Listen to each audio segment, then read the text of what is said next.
Jonas Savimbi, the enemy of my enemy, is my friend. Typically dressed in a green combat uniform, with a walking stick in his hand and a revolver on his hip, Jonas Savimbi is regarded by many Angolans and Africans as arguably the most charismatic leader in Africa's modern history, a liberation hero who led the fight against Portugal for the independence of Angola. Thereafter, he led his Union for the Total Independence of Angola, UNITA, in a bruising 27-year civil war against the self-proclaimed socialist government of Angola, led by the People's Movement for the Liberation of Angola, MPLA. This devastating civil war killed more than 1 million people and displaced millions. Yet, others regard him as a controversial, notorious rebel leader, a pawn for the West and capitalism, and a collaborator of the apartheid South African government, someone who started well but later orchestrated the killing of his own comrades and continued to fight a civil war out of his insatiable desire to become the leader of Angola. It is to be noted that the ruling MPLA has also been accused of major atrocities, so the intention of this story is not to demonize Savimbi or absolve the MPLA of its deeds. This is the story about Jonas Savimbi. In pop culture, Jonas Savimbi is a character in Call of Duty, Black Ops 2, and many do not know he was a real-life liberation hero. So, let us dive into the complex life of Jonas Savimbi. Who was Jonas Savimbi? Chapter 1. Early years. Jonas Savimbi was born Jonas Malheiro Savimbi on August 3, 1934, in the small town of Munhango on the Benguela Railway in Bié Province, located on the Bié Plateau in the central part of Angola. His father was Lotte Savimbi, and his mother, Helena Savimbi. Both were members of the Bieno group of the Ovimbundu tribe, which represents nearly 1/3 of Angola's population, and these are the people who later served as Jonas Savimbi's major political base. The southern African country of Angola borders the South Atlantic Ocean between Namibia and the Democratic Republic of the Congo, DRC, and to the southeast it borders Zambia. The area, which is now known as Angola, was first inhabited at about 25,000 years BCE. The name Angola comes from the word Ngola, which was an iron object that symbolized kingship among the Mbundu and Lunda people. The Bantu-speaking people settled in the area now called Angola in the 6th century AD, and by the 10th century, various Bantu groups had established various kingdoms in the area, of which the Congo Kingdom became the most powerful. From the late 14th to the mid-19th century, the Kingdom of Congo stretched across Central Africa from present-day northern Angola into the current Congo republics. It traded heavily with the Portuguese, who beginning in the 16th century established coastal colonies and trading posts and introduced Christianity, mostly Catholicism. Between 1580 and 1680, more than 1 million people had been enslaved from Angola and shipped to Brazil, another colony of Portugal. But by 1836, the slave trade was officially abolished by the Portuguese government. During the infamous Berlin Conference of 1884 to 1885, Portugal and other European powers set Angola's modern borders. Full control of Angola by the Portuguese took place in 1888, when the Portuguese abolished the Kingdom of Congo and established direct rule. Today, the Ovimbundu, Mbundu, and the Bakongo people constitute nearly 3/4 of the population. Other groups such as the Lunda Chokwe, Ngangwela, Nyanakahumbe, Ovambo, Mestizo, mixed race, and European complete the picture. It is a resource-rich country, petroleum being the main resource, but it also has diamonds, iron ore, gold, copper, and others. Angola has fertile lands suitable for agriculture. To that end, a massive forced labor system had replaced formal slavery and would continue until outlawed in 1961. Under the forced labor system, the Angolans were forced to work for free for the Portuguese, which provided the basis for the development of the coffee plantation economy and the mining sector for exploiting its resources.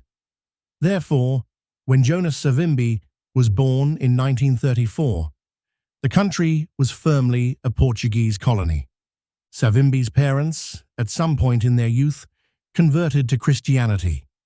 Lote Savimbi, his father, proceeded to become the first black railway station master at Munhango, and he was also one of the founders of Munhango's first Protestant church. Lote Savimbi was a talented orator and was quickly convincing the locals to convert to the Protestant church from Catholicism. The church he worked for was called the Evangelical Congregation of Angola. This upset the local Catholic priests, who got Lote transferred to another station, where he proceeded to found another Protestant church and a school. This pattern was repeated several times along the railway from Munhango to Benguela. The end result was that all up and down the line, there was a string of strong churches and elementary schools. Lote Savimbi's lifelong independence and resistance to repressive authority was a lesson a young Jonas would learn well. In addition, Lote Savimbi also gave his son an impassioned idea of nationalism.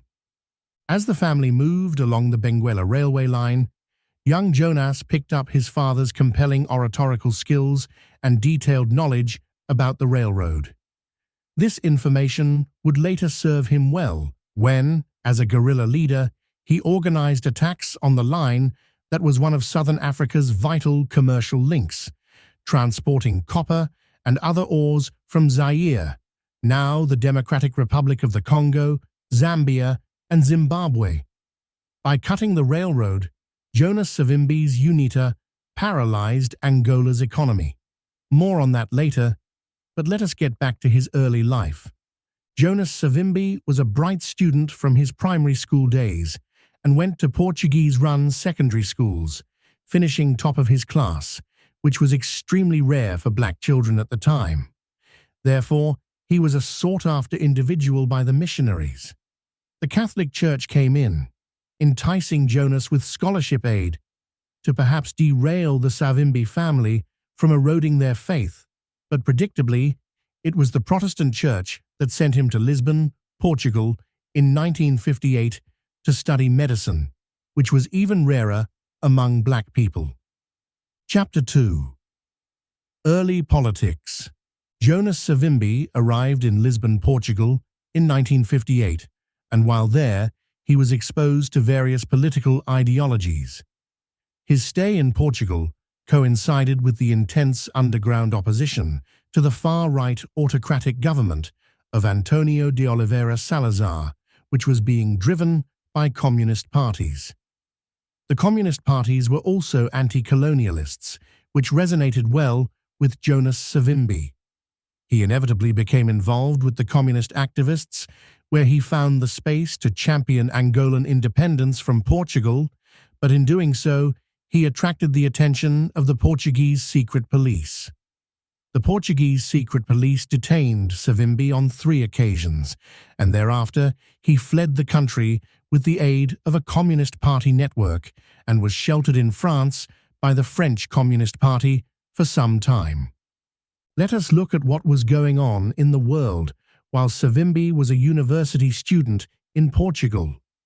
In the broader context, the 1950s and 1960s were best described by the UK Prime Minister Harold Macmillan when he addressed the whites-only South African Parliament in February 1960.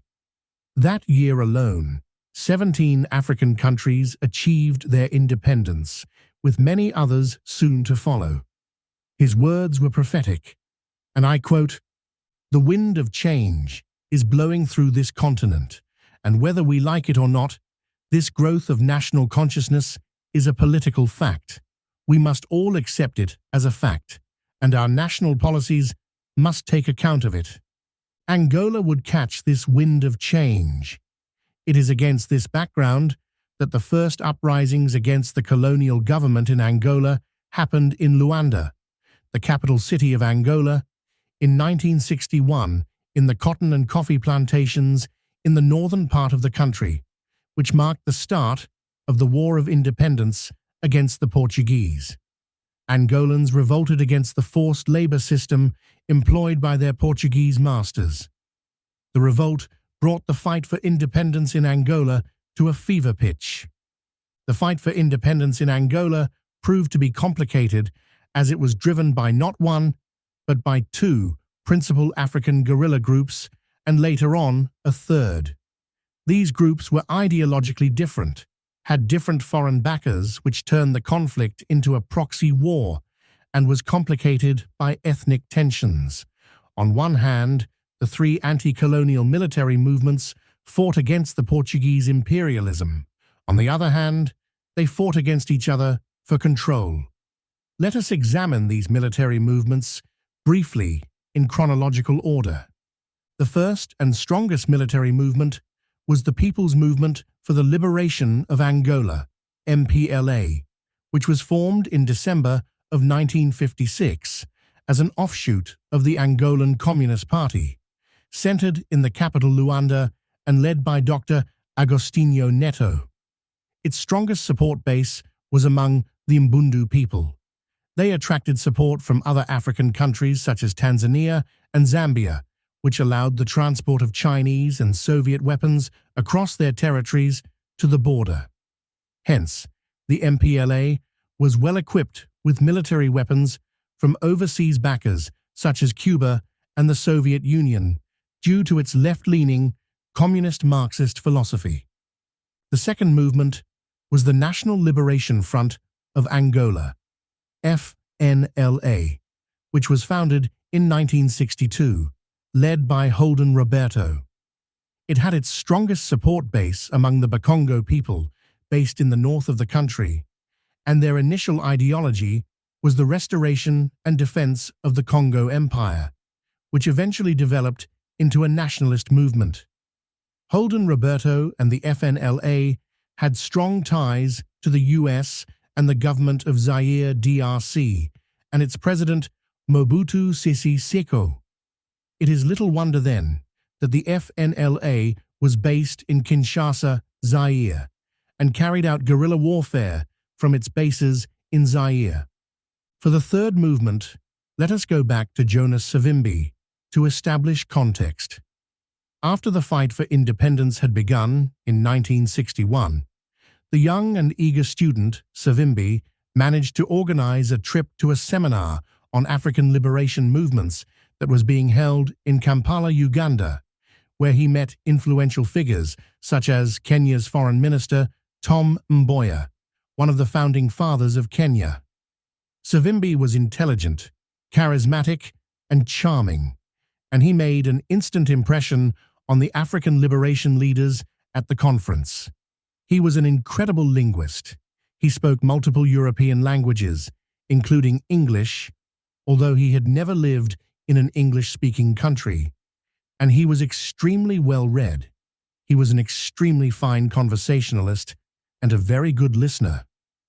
Tom Mboya introduced Savimbi to Kenyan President Jomo Kenyatta, who apparently advised him to give up medicine and additionally advised him against joining the People's Movement for the Liberation of Angola, MPLA.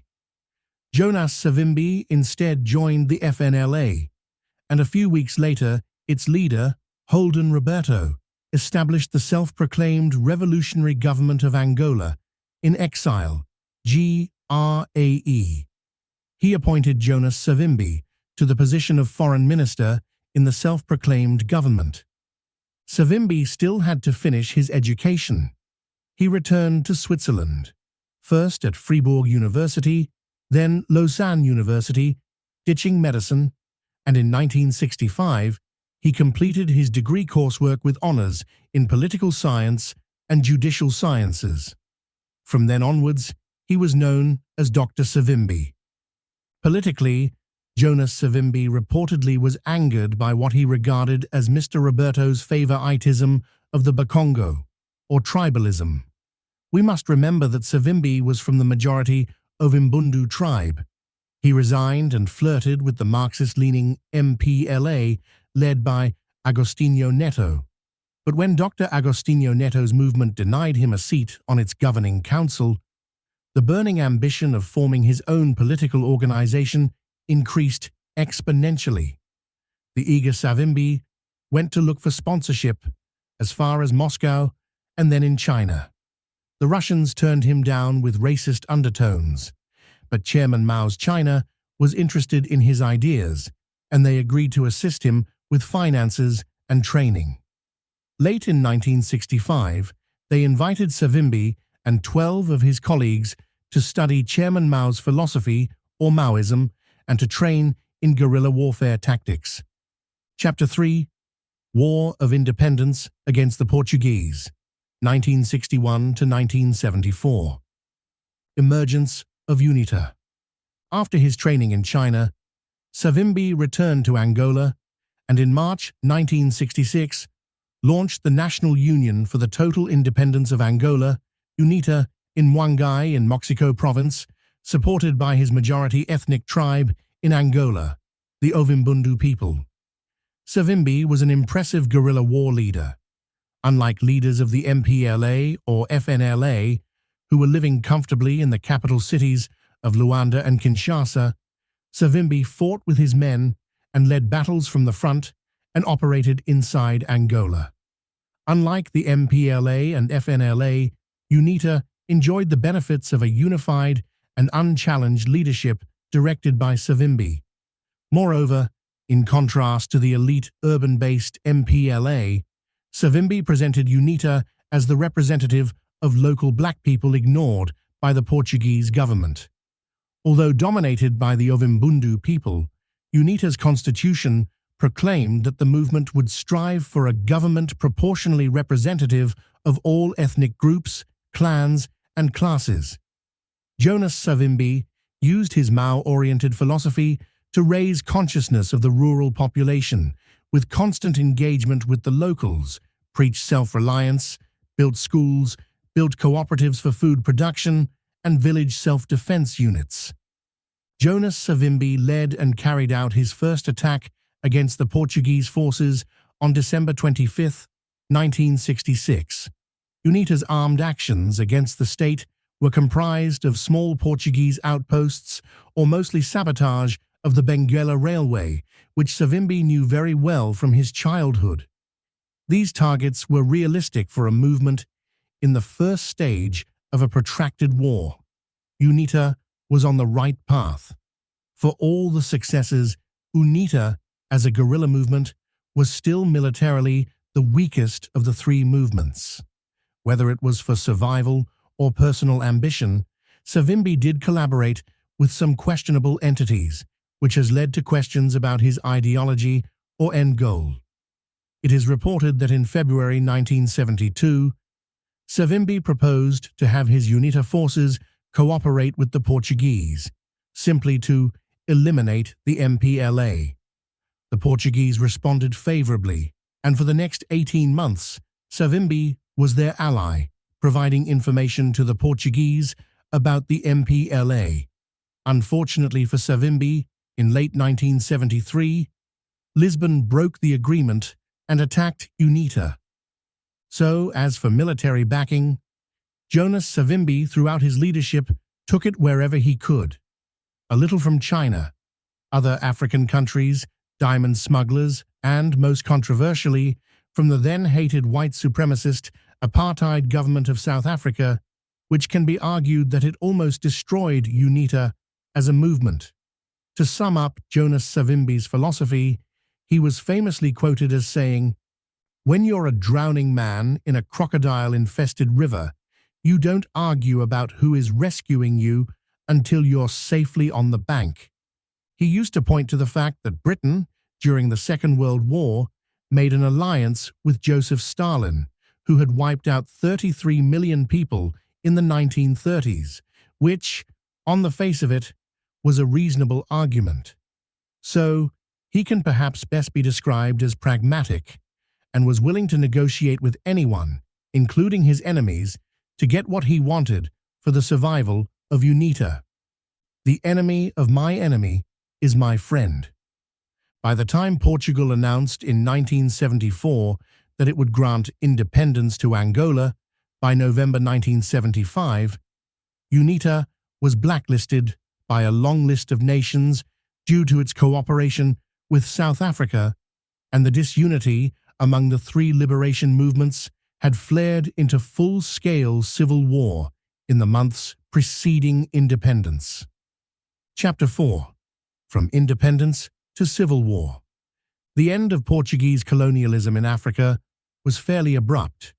It started on April 25, 1974, when the pro-colonialism Portuguese Prime Minister Marcelo Caetano was overthrown by a bloodless coup by the Armed Forces Movement, AFM, which was anti-colonial and had no appetite to fund the wars which the Portuguese were fighting to keep hold of their colonies around the world, and they were rapidly seeking their way out.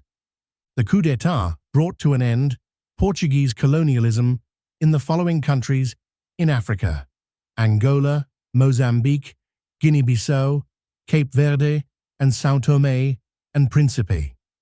By the time the Portuguese withdrew from Angola in November 1975, the country had descended into a civil war, primarily perpetuated by the three liberation movements which had failed to forge a united front. Instead, the civil war, aided by foreign backers, would last for decades.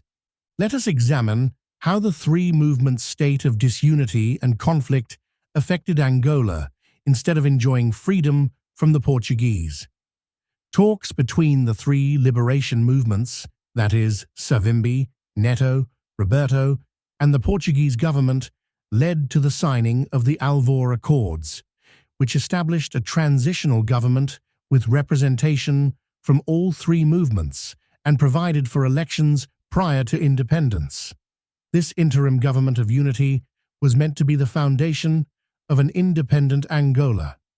But the intentions of the Alvor Accords were undermined by a reality in which the rapid withdrawal of Portuguese administration and security forces from Angola, alongside the conflict between liberation movements, created a situation where the movements competed for control, each one taking de facto command of the region in which it was dominant.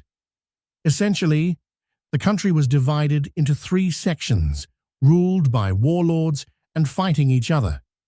The MPLA crucially controlled the capital city Luanda and the adjacent interior. The FNLA controlled the northern part. On August 1, 1975, Jonas Savimbi and his UNITA formally declared war on the MPLA and fled the capital of Luanda to Huambo in the central region of Angola, the province with the largest concentration of UNITA supporters. By the time the Portuguese military left Angola on November 11, 1975, the day Angola attained its independence, the country was in political chaos and civil war. The MPLA, then in control of the capital city, declared itself the government of Angola and moved to consolidate power. In 1976, the MPLA, controversially, was recognized by the Organization of African Unity, OAU, as the legitimate government of independent Angola, and the president being its leader, Agostinho Neto. The Angolan Civil War quickly became a major Cold War battleground as rival superpowers and their proxies rushed to sponsor their chosen factions. UNITA's Jonas Savimbi was supported by the apartheid South African government, which bitterly disappointed many African leaders, hence the recognition of the MPLA by the OAU. The MPLA was backed by the Soviet Union and Cuba and most African countries. The FNLA was backed by Mobutu Sese Seko of Zaire and the US, a true Cold War battlefield. The FNLA's attempted an ill-advised attempt to forcefully overthrow the MPLA in Luanda after independence, but the MPLA, backed by Cuba and the Soviet Union Special Forces and advisors, drove the FNLA out into Zaire, and it would fade into exile, leaving Jonas Savimbi and UNITA to fight the MPLA. While the weakest in terms of military strength, UNITA harbored the greatest potential for electoral support, thus threatening the MPLA's position of power. Jonas Savimbi facilitated the South African Defence Force, SADF, attack on the MPLA government from the Namibian side. At the same time, the South African Defence Force were also destroying the Southwest Africa People's Organisation, SWAPO bases. The Namibian Independence Liberation Movement, aiming to free Namibia from South Africa's control, which had been offered bases in Angola by the MPLA to launch attacks against apartheid South Africa. The SADF were gaining significant territory in Angola when the MPLA retaliated with an influx of around 40,000 to 50,000 Cuban troops sent in by Fidel Castro to force out the internationally isolated South African troops, thus gaining control over the provincial capitals. The MPLA had great firepower at its disposal. They would send around 20,000 Cuban troops and Soviet advisors to attack Savimbi and his UNITA at his new headquarters in Huambo in February 1976. Savimbi was no match for the Cubans, both in numbers and equipment. Therefore, he fled Huambo to the remote area in Jamba, the southeastern corner of Angola, with his soldiers. For 4 months, Savimbi and his men were running every day, not sleeping in the same place 2 nights in a row to avoid MPLA and Cuban soldiers. He started with 3,000 followers and ended up with 67 by the time they got to Jamba. Many had died along the way or simply gave up. The death of President Agostinho Neto in 1979 led to the inauguration of the MPLA's former Minister of Planning, José Eduardo dos Santos. At this point, late 70s and early 80s, UNITA was decimated as a force and barely surviving. Savimbi's survival instincts were, however, remarkable, as other countries were alarmed at the influence of the Soviet Union in Central Africa.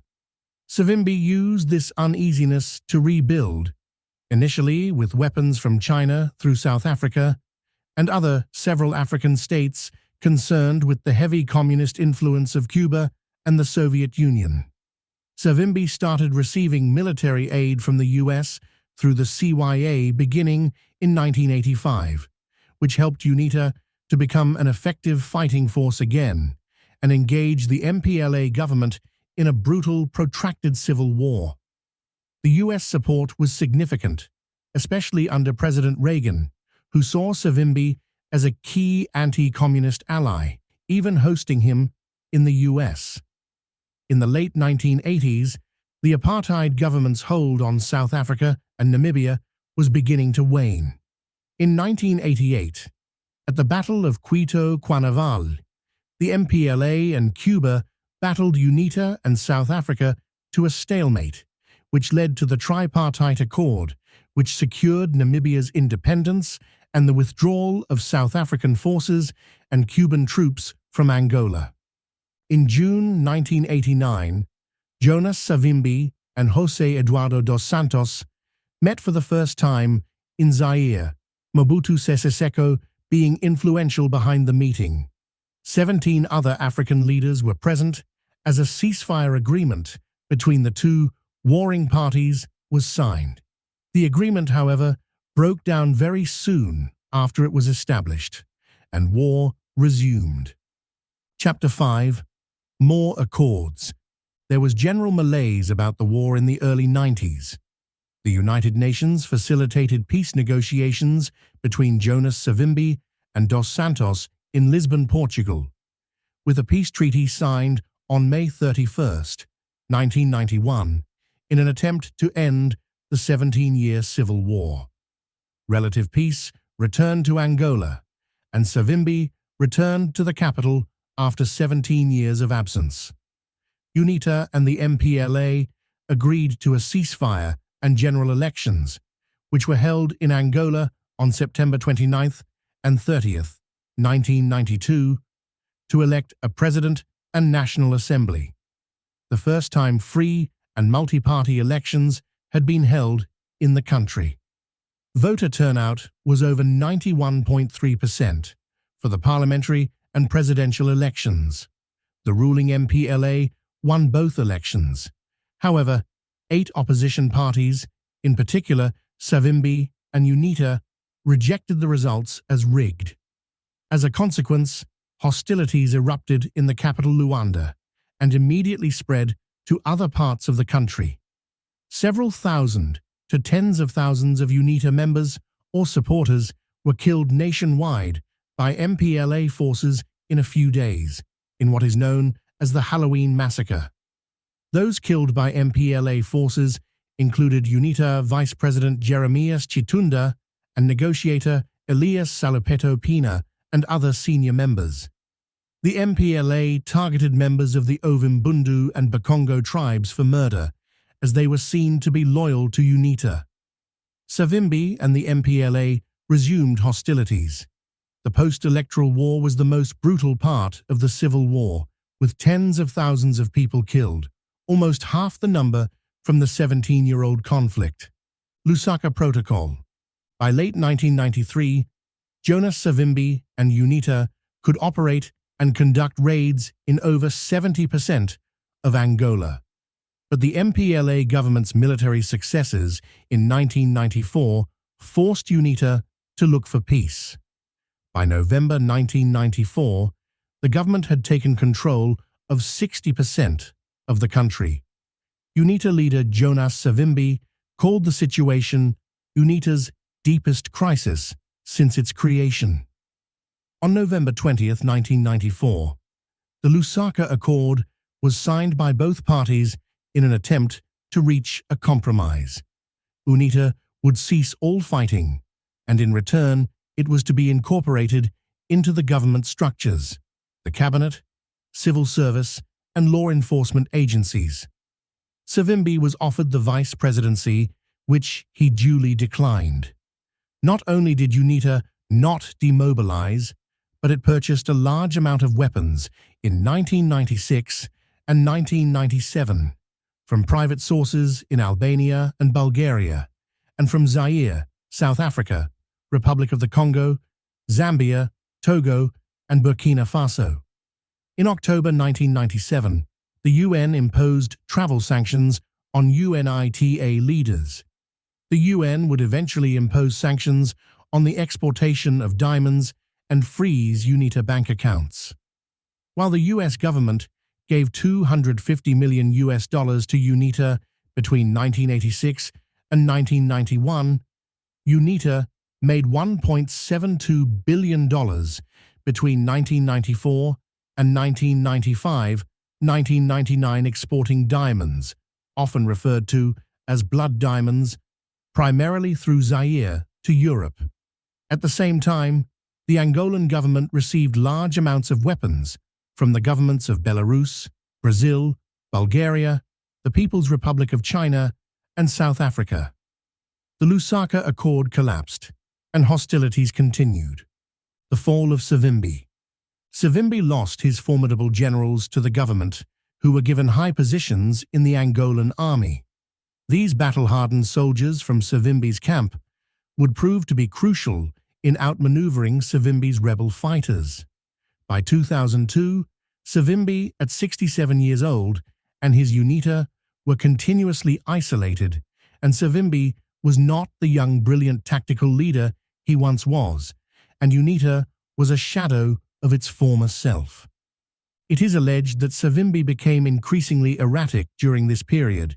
He allegedly killed those within UNITA whom he saw as threats to his leadership or as questioning his strategic course. It is alleged that the dedicated Savimbi's foreign secretary Tito Chingunji and much of his family, possibly numbering more than 60, were murdered in 1991 after Savimbi suspected that Chingunji had been in secret unapproved negotiations with the Angolan government during Chingunji's various diplomatic assignments in Europe and the United States. Savimbi denied his involvement in the Chingunji killing and blamed it on UNITA dissidents. According to some reports, Savimbi oversaw the torture and killing of dozens of people, including many of his own officers, their wives, and children. He is also accused of sexual exploitation of minors and killing those women who refused his advances. Chapter 6. Death. After surviving more than 6 assassination attempts and having been reported dead at least 17 times, on February 22, 2002, Jonas Savimbi, the founder and lifelong leader of UNITA, was killed in a gun battle with Angolan government forces in the forests of Angola's eastern Moxico province. Jonas Savimbi's death came after a protracted military campaign waged by the Angolan armed forces in Moxico.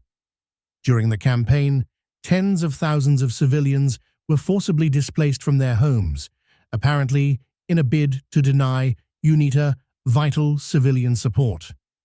Having thus largely depopulated the area, the Angolan armed forces finally succeeded in tracking down and cornering Jonas Savimbi's column. It has been suggested that his exact position was given away by the signal from his satellite telephone. Jonas Savimbi died as he had lived, in the bush with a gun in his hands. The Angolan government transported television crews to the site of his final battle to film his body, in order to convince a skeptical Angolan public that the apparently indestructible rebel leader truly was dead. Jonas Savimbi was then hastily buried in the forests of Moxico. Remarkably, the slaying of the charismatic Savimbi by government forces marked the end of one of Africa's longest civil conflicts and set the wheels in motion for a peace accord between the MPLA forces and UNITA. The catastrophic scale of destruction. The 27-year Angolan Civil War, 1975 to 2002, left the country utterly devastated, turning it into one of the world's greatest humanitarian disasters by its end. The conflict didn't just claim lives directly, it systematically dismantled the foundation of Angolan society, a process Savimbi's UNITA and the MPLA government were both responsible for perpetuating. The war is estimated to have killed between 500,000 and 1 million people, with the majority being civilians. A further 4 million people were internally displaced, nearly a third of the population, and hundreds of thousands more fled the country as refugees. The Maimid, the countryside, was seeded with an estimated 9 to 15 million landmines, making Angola the country with the highest proportion of amputees in the world at one point, with up to 70,000 people losing limbs. These mines continue to kill and injure civilians and block access to fertile agricultural land even today. Child mortality. The collapse of the healthcare system, compounded by famine and lack of clean water, led to shocking mortality rates. At its height, in 1990, Angola had the highest infant mortality rate in the world, with an estimated 350 out of every 1,000 children dying before the age of 5. Famine as a weapon. Both sides, particularly UNITA, during its sieges of cities like Quito and Malanje, used starvation as a weapon, causing widespread malnutrition and death among the civilian population. The war effectively destroyed Angola's non-oil economy and most of its essential infrastructure. Roads, railways, hospitals, schools, and bridges were systematically targeted or fell into total disrepair. Railways. The Benguela Railway, the vital artery Savimbi knew so well, was repeatedly sabotaged and non-operational for extended periods, crippling the transport of goods across the region. Thousands of schools and clinics were destroyed or abandoned. By 2001, at least 1 million primary school-aged children were out of school. The healthcare system saw a dramatic exodus of skilled Portuguese personnel at independence, and the infrastructure that remained was in ruins. Despite being rich in oil and diamonds, the resources used by the MPLA and UNITA, respectively, to finance the war, Angola, which was once a net exporter of food, became heavily dependent on international food aid.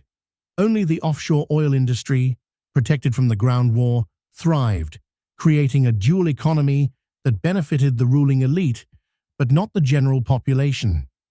The peace that followed Savimbi's death in 2002 was not merely the absence of conflict, but the start of a decades-long struggle to rebuild a society that had been shattered to its core. Though Angola remains a deeply divided society politically, they never went back to war. Today, Angola is unrecognizable. Though facing many challenges, the people of Angola are making major strides towards economic development and reconciliation. On June 1, 2019, the government assisted Savimbi's family and UNITA to rebury Savimbi in a more dignified burial in Savimbi's native village of Lopitanga. Today, the MPLA remains the ruling party, with UNITA as the main opposition party. Angola is one of the resource-rich countries in Africa today, although clearly they can do better with the resources they have. The new leadership is taking steps to address the economy going forward.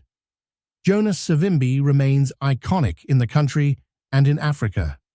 That is the story of one of the most complicated, charismatic, and influential Africans on the continent.